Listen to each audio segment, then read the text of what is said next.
Welcome to the show your parents, the PTA and the asleep don't want you to hear. The heliosblog.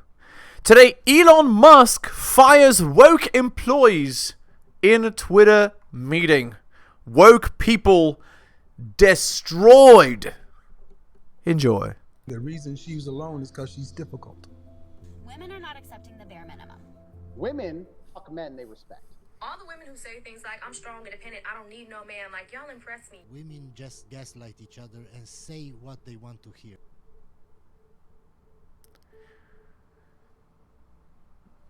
Also, there might be some Jordan Peterson later. Hi, Leslie. Hi, I'm glad to be here. We're glad to have you here, man. Yo, I isn't a man. Whatever, chick. Please don't call me a chick. Oh, well, My preferred pronouns are she and her. Okay, so... Disaster. Yup, when you allow the pronouns to rule your life, you know. Oh, follow my frame or else. Who's next? Yeah. Pronouns. We don't share those here. Oh, really? So how's anyone supposed to know that I is a girl? Well, that's kind of obvious.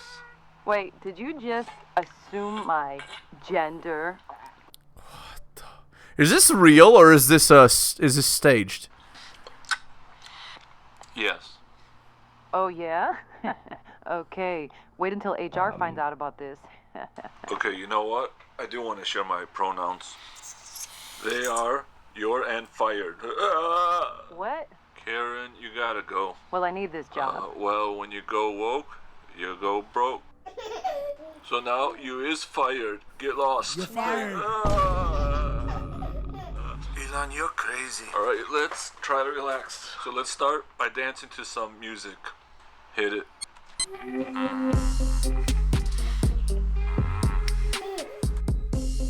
Donald, get in. Can we avoid politics in these meetings? Well, employee 279, you is fired. You're fired. You know. Disaster. I don't know if this is real or not, but anyway, let's continue. So I penned an irritated tweet. I've essentially been banned from Twitter as a consequence. I say banned, although technically I have been suspended. In a world where Pride Month has become a global celebration and gender identities are hotly debated, Peterson's tweet about Ellen Page, now Elliot Page, and the concept of pride sparked a firestorm. He refused to back down, igniting a fierce debate on free speech and woke culture. How did one tweet lead to such a massive uproar? And what does it reveal about the current state of our society? Jordan Peterson is a name you probably recognize if you're even slightly tuned into the cultural debates of our time. Okay, I hate this announcer type crap, so we're just gonna skip it and move on to the next thing. Some gender dysphoria, and I started seeing a therapist, and I got the diagnosis, and I started going on the path of medical transition at the age of 13, starting with... Oh man, yeah, that's not a good idea, because it is actually possible for it just to be a phase when you're 13 years old. Nothing's really set in stone at that age. And so, yeah,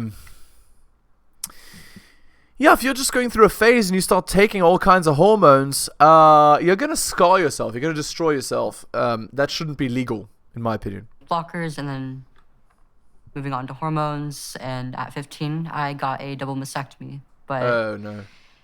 It turned out that it wasn't the best decision for me, and I stopped transitioning at the age of 16. Oh Lord. Okay, so let's go back to when you were 12. About when did you hit puberty?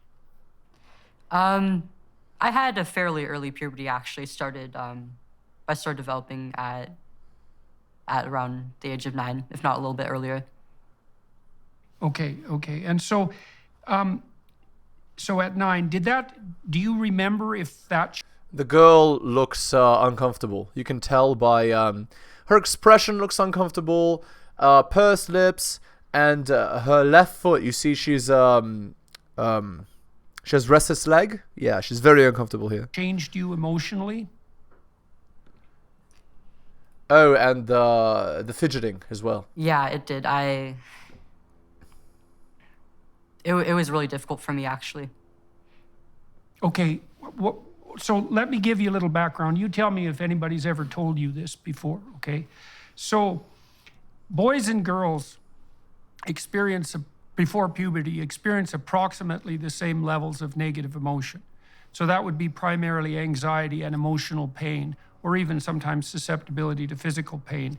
And emotions like frustration and disappointment and shame and guilt and self-consciousness are all part of that, what would you call it, network of negative emotion. Now, what happens to girls when they hit puberty, and no one knows exactly why this is that their negative emotion levels go up.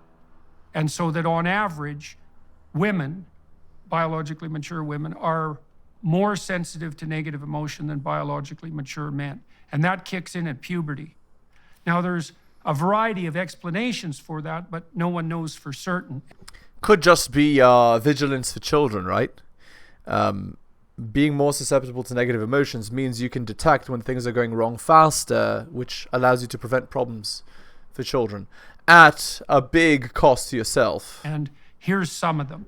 Okay, so first of all, sexual dimorphism and physical strength really emerges at puberty. So boys and girls are pretty evenly matched physically, but once puberty kicks in, boys are taller, stronger, heavier, and they're much stronger in terms of upper body strength.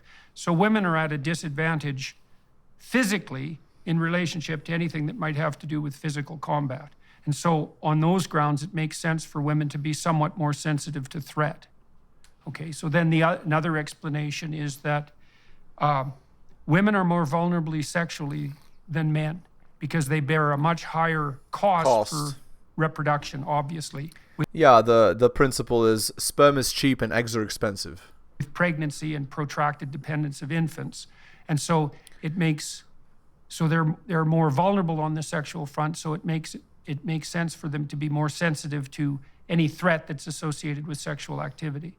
And then the third explanation, and there may be more, is that women are charged, generally speaking, with the primary responsibility for infants, and infants are extremely dependent and vulnerable.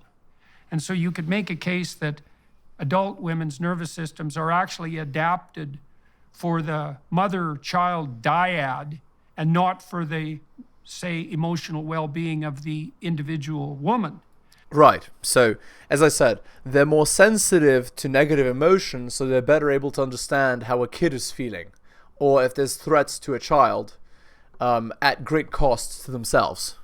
And a woman needs to be threat sensitive because she's going to be taking care of infants and extremely dependent children, and it makes sense for her to be more cognizant of threats as a consequence, even though the negative consequence of that is feeling like crap much more than men, and ultimately having to rely on men for things when they're feeling like crap. But there is also a benefit. Having a girl around means that she can pre-warn you to danger. She can signal you when things are getting bad earlier than you would detect that something might be a threat. She actually has a greater threat detection system. That's actually interesting concept for the future. Interesting thing to keep in mind. For women, and all of this, is that women are much more likely to suffer from depression and anxiety than men. Cross-culturally, it's between 3 to 1 and 5 to 1. Yep. I think I see what Jordan's getting at here. She went through puberty, she experienced the extreme emotional jumps, and she thought that meant that she should be a man. To avoid that, taking testosterone helped her to deal with that, but then her other instincts kicked in and told her that she should be a woman. And then she's getting jerked around by her biology plus fake biology as determined by extra hormones. That's a mess. Now, men have their associated pathologies. Men are more likely to be antisocial, for example, and to abuse alcohol. But women predominate on the negative emotion side. And then I would say that's exacerbated, if you hit puberty early, because you have to deal with these complexities of physiological transformation at a very young age. And so that's a difficult thing to handle emotionally. And then there's the additional consequence of whatever hormonal turbulence might emerge as a consequence of the onset of puberty. So it's very common for young women to experience high levels of negative emotion, and for those emotions to be focused on their body. Because another thing that's characteristic of female negative emotion is that the self-consciousness associated with that tends to focus very particularly on body shame and self-consciousness. Oh, let's toss this in. I'm sure you've seen this, but shaming usually goes in the following way. Men are insulted by being called loser and weak. Women are insulted by being called fat, ugly, and S word or a W word. You know what I'm talking about, garden tool type words. So women are shamed on their body, men are shamed on their ability to provide and compete. And that might be because women are evaluated more rigorously on the basis of their physical appearance than men. Men are evaluated more harshly sexually, let's say, on the performance side, with regard to socioeconomic status and so forth. But women are definitely evaluated more harshly by men and by each other in terms of their physical attractiveness. Yep, and this is why you get women talking about like, a girl will notice when your makeup's like bad, whereas a man won't. A man will notice like the overarching theme of the makeup, but won't actually get the truly competitive aspect of it. All of the little details will only be picked up by a woman and used as ammunition to fuel her attack plan, as it were, should she want to do it in the future.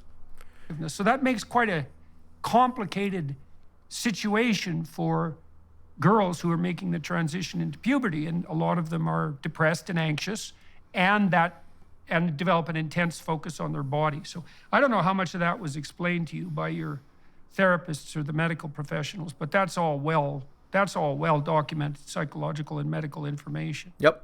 Yeah, none of that was really explained to me by therapists or even growing up. I mean, even so, every single part of what you said actually played a role in a lot of my childhood distress and my transition and eventually my detransition, actually, By the way, does she sound masculine to anyone else? Or is it just me? Could be that taking the T when she was young affected her development and she developed a bit skewed. Again, it's like chess. If you mess up the opening, it hurts the whole chess game. Sounds like that here, and I'm honestly, truly sad to see it. Growing up, I was a bit of a tomboy and also on the spectrum, and I didn't know this until I was diagnosed just last year. On the autism spectrum, interesting. Okay, that might account for how she's speaking. But it did play a role in my socialization and my difficulty getting along with other girls growing up, and I found that I fit in more with the boys. And when I hit puberty, it was a bit earlier than most of my peers, and I got taller than them. And oh yeah, I could keep up with the boys then, and I had. She was tall and awkward. I see. A lot of pride in that, but as the years went on, they started to get taller than me and outmatch me physically, and this did bring on a bit of distress for me. And her identity was she was one of the boys, and then they all started to outcompete her. As I got older, socialization began to become more. Oh, and then she pulled a Serena Williams. She started taking quote unquote vitamins to have better performance. Sex oriented, and I found it even harder to fit in with girls my age. But at the same time, I was also starting to notice there was a divide between me and boys in several ways. And there was a lot of loneliness for me, because on one hand, I didn't really feel like I was one of the girls, but on the other hand, I was losing my connection with some of my friends who I was close with and really. What's funny is that a lot of girls at this point, what they would do is they would actually become a quote-unquote cool girl. You know, the girl that like hangs out with the boys and she does what the boys do, and she's like kind of easy to get into bed, and she's like a social butterfly type girl, and she just does what the boys do. That kind of girl. She becomes like the manic pixie dream girl if she's like a nerd, or she becomes like the, you know, the girl that knows all the football stats, or she knows all the basketball stats, or like, you know, but really it's just a strategy to get laid, right? It's just a strategy to become a girlfriend. I'm surprised she didn't figure that out. Being on the spectrum, you're good at noticing patterns. I'm surprised she didn't see that. Really cared about. Maybe she was led astray. And I also had some body image issues growing up as well. I often talk about how social media played a role in it, but really it started from a very young age. As I said, led astray. Actually, I mean, I was born into a very image-oriented, very sex-oriented society. Yep. And, you know, before I hit puberty, I was looking forward to having a developed body and eventually growing breasts. And, you know, once I hit puberty,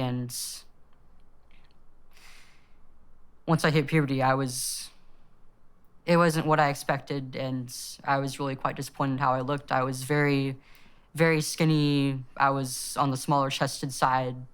And, you know, I grew up in an age where we kind of glorify bodies that are very... curvy? Very voluptuous. Not necessarily.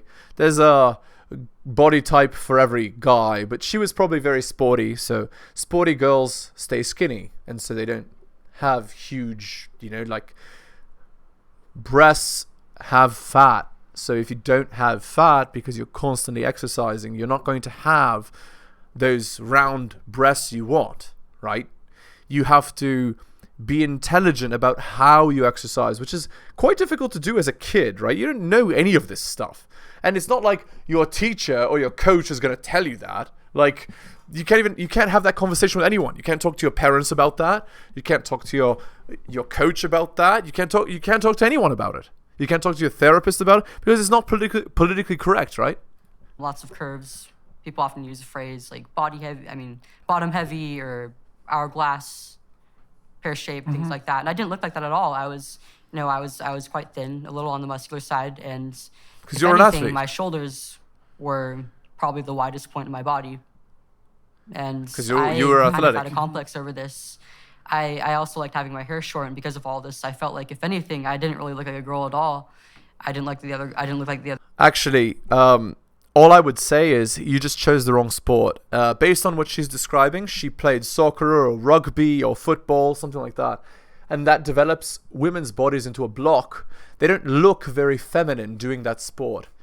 You needed to do a sport that develops your body the way that makes women beautiful. So like tennis, or you could have done volleyball, or what are other sports that make women's bodies beautiful? Dance or ballet or figure skating, things like that. That tend to naturally develop the legs more than the upper body, which enhances, even when you become very highly physically fit and competitive, enhances women's body naturally to look more beautiful, more toned, and doesn't develop the parts that don't make women look like women. I don't know if I'm explaining this very clearly, but you have to choose a sport that's not a very masculine sport.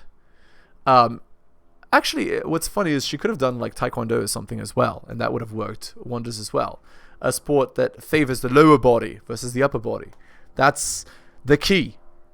Even lifting weights, ironically, if she had done lower body weights like squats or deadlifts, things like that, would have also gotten her the desired shape. Again, like, when you're young like this, 13 years old, 10 years old, 9 years old, who are you going to have this conversation with? Nobody's going to talk to you about this.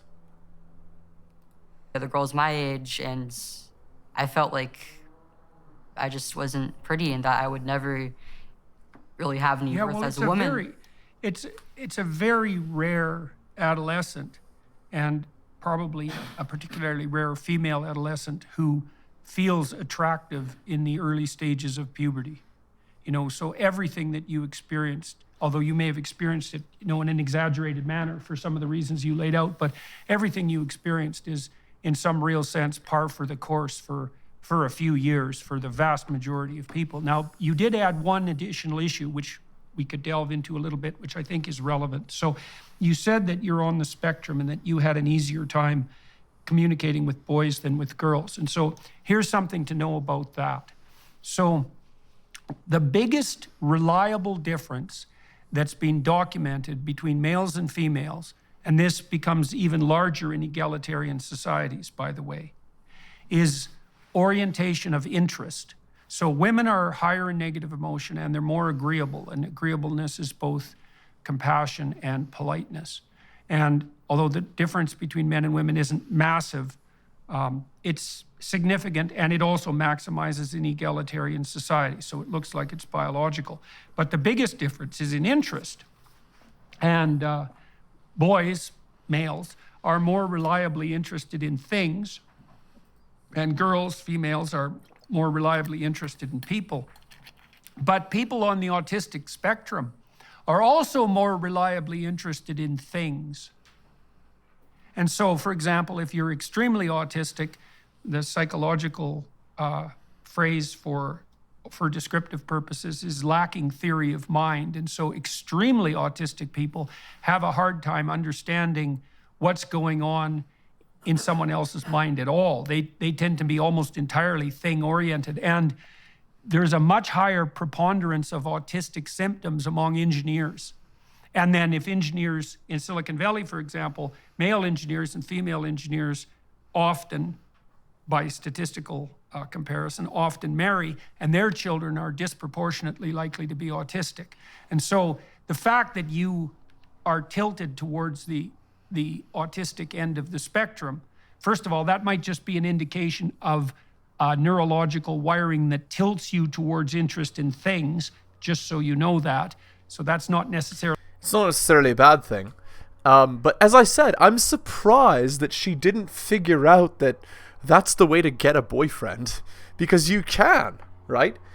All you have to do is be that sporty girl and not look blocky. Choose a nice sport that makes you look attractive, and that's all you need. Know some stats and you're done. You'll get a nice athlete as your boyfriend. Autistic anyway. In and of itself. It's just part of the normal variation in what would you call it? Well, in attentional orientation. But the fact that you were on the spectrum, let's say, and more interested in things is going to make it more difficult for you to... Don't let kids use social media. ...communicate with girls, because girls are reliably more interested in people.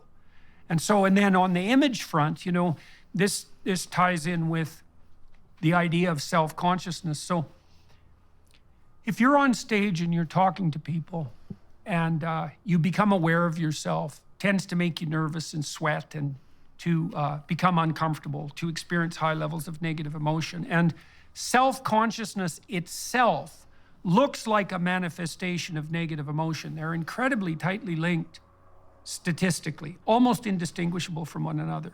And so what you see happening very often in girls, because girls are self-conscious in relationship to their body, because that's one of the primary ways they're assessed, let's say, for attractiveness and for social status, is that self-consciousness tends to take the form of intense preoccupation with body and with image. And so that can be exacerbated by whatever social trends happen to be in place, but it's a very deep-seated problem. And so that's part of, and also the fact that you hit puberty earlier is going to make that, obviously, is going to make that more complicated, because it means you're not as neurologically or practically mature when you have to contend with all these issues. So everything that you described, in some sense, could have been attributed to the difficulty. Just normal growing up. It's just a phase. Of normative development. Yeah. Just so you know. And again, how messed up is that? right? That if she had had Jordan as her therapist, she would have been fine and not cut off both of her, you know? Like, woke therapists plus media ruined this poor girl's life. And this proclivity of teenagers to develop depression and anxiety, I want to take that apart for a minute too for everybody who's listening. So imagine gender dysphoria. Okay, so 10 years ago it was comparatively rare, but not unheard of. But imagine it has two components, okay? One is a tendency towards negative emotion, so suffering, anxiety, depression, frustration, disappointment, pain, shame, guilt, self-consciousness, all of that. And then imagine there's a second part of it that's more specifically focused on discomfort with the body. Okay, the first part of that is the bulk of it. So if you look across forms of psychopathology, they just feel bad. That's what he's saying. And that's most of it. Like mental illness. The major segment is high levels of negative emotion like depression and anxiety. And a secondary segment is the particular manifestation of that, in your case, in body dysmorphia. And then the claims that I think what Jordan's getting at is if you treat the feeling bad part of it, you could just solve the issue. You don't have to cut off the, you know? Informed mental health professionals make that you're at elevated risk for suicide if you're gender dysphoric is erroneous, because the elevated risk for suicide is actually a consequence of the general proclivity for depression and anxiety, and not a specific consequence of the gender dysphoria, or at least that's only a small subcomponent of it. And so that's another thing to know, is that the main clump of psychopathological... It's like treating the symptom rather than the underlying cause. Manifestation, mental illness, is centered on heightened levels of negative emotion. And of course, that spikes for adolescent girls. Now, you may have been told this, but perhaps you weren't. So there are good long-term studies of children with gender dysphoria. Most of them were conducted in Toronto, where I happen to be, by a man named Ken Zucker. And Zucker ran a clinic for gender dysphoric kids way before this became part of the culture war. And Zucker, by the way, means sugar in German. And he was a very straight and honest scientist, a very good researcher, not a political person. And what he showed was, what his clinic showed, many peer-reviewed studies, was that gender dysphoria of the type that you described is relatively rare.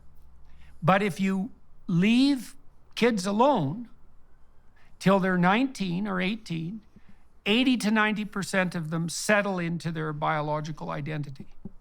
Although about 80% of them are also homosexual in their orientation. And so the pathway for him, before this was all politicized, was you'd have a child who was gender non-conforming temperamentally, somewhat like you were. You didn't have a pattern of female interests, let's say. And then prone to depression and anxiety, and then that combination would produce this gender dysphoria, and that would become quite intense around the dawn of puberty. But if you just backed the hell off and waited, those kids would settle into their body, but generally adopt a homosexual orientation. So what that means is it's just a phase. Yeah, it's just a phase. And you don't need to cut anything off and treat the underlying cause, the underlying depression. Yup, but we gotta politicize it and cut off people's you-know-whats because, reasons, I guess.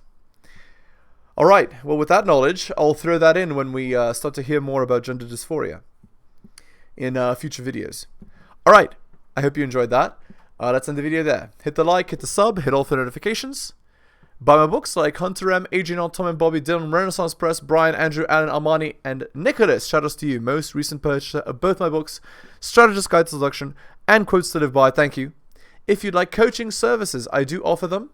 Just message me at theheliosblog@gmail.com. That's my email, and I'll slot you right in. Thank you so much for listening, guys, especially if you listen to the end. I really do appreciate it.